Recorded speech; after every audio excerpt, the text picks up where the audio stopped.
como veis, ya he sacado las pizzas del horno, ya las he horneado, por lo tanto os las voy a enseñar de cerca para que las veáis bien.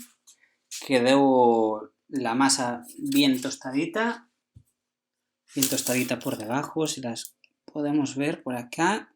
Es que queda tostadita. La yema de huevo se hizo, la pizza de hortalizas y la pizza de chicharrones. Así que voy a servir una porción de cada una en un plato. Va a ser una porción generosa, ¿vale? Y recordar no comer demasiado, ya que en estos días necesitamos hacer o un poco más de ejercicio o un poco menos de ingesta, una de las dos.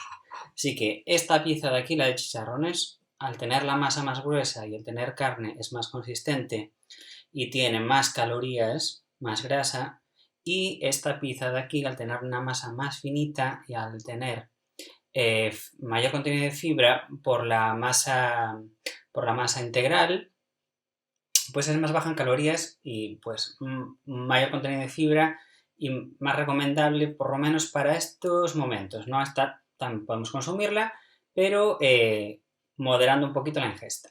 Bueno, en el próximo vídeo de la clase de hoy vamos a hacer una tarta fría de queso con una mermelada de arándanos. Así que espero que os hayan gustado mucho las pizzas, que las hagáis, que no cuesta tanto hacerlas y que la verdad que queda un resultado muy rico. Os voy a enseñar por última vez cómo quedan ahí al corte. Y nada, espero que os haya gustado mucho y muchas gracias. Hasta luego.